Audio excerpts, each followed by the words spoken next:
வாழ்வு சாதனை விருது அவருக்கு கிடைச்சப்போ நான் பேசுற வாய்ப்பு எனக்கு கிடைச்சது. தமிழ் சினிமாவோட நிறத்தையும் குணத்தையும் மாத்தினவர் அவரு. அவரை மாதிரி இன்னொருத்தர் கிடையாதுன்னு நான் சொன்னேன். அதே தான் இன்னைக்கு சொல்றேன்.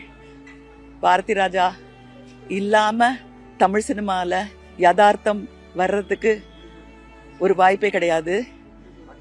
உங்களுக்கெல்லாம் தெரியாதுன்னு நினைக்கிறேன், என்ன தெலுங்குல அறிமுகம் செஞ்சது பாரதி ராஜா தான்.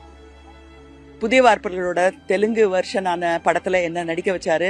1980லயே நெஞ்சத்தை கிள்ளாதைக்கு முன்னாடியே அந்த ஷூட்டிங் ஆரம்பிச்சிடுச்சு. மகேந்திரன் ஒரு பக்கம், இன்னொரு பக்கம் பாரதி ராஜா. எனக்கும் குரு தான். அவரோட 3 படத்துல நான் நடிச்சிருக்கேன். அவரோட அசிஸ்டன்ட் டைரக்டரா நிழல்களையும் நான் வேலை செஞ்சிருக்கேன்.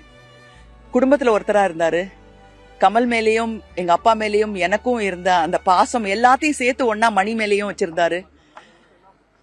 என்னுடைய கணவர் மணிக்கும் ஒரு ஆசான் மாதிரி இருந்தவர் அவரு. இன்னைக்கு அவர் நம்ம கிட்ட இல்லை அப்படின்னு நினைக்கும் போது வருத்தமா இருக்கு. ஆனா அவரு தமிழ் சினிமாவுக்கு கொடுத்த விஷயங்கள் எல்லாம் நினைக்கும் போது ரொம்ப பெருமையா இருக்கு. எங்க குடும்பத்துல ஒருத்தர். அம்மாக்கும் ஜனனிக்கும் என்னுடைய ஆழ்ந்த அனுதாபங்களை தெரிவிச்சுக்கிறேன்.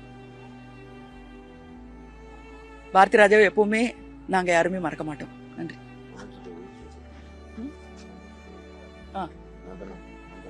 இன்னொரு முக்கியமான நந்தனா, எங்களுடைய குடும்பத்திலிருந்து வந்த நந்தனா, மனோஜுடைய மனைவி.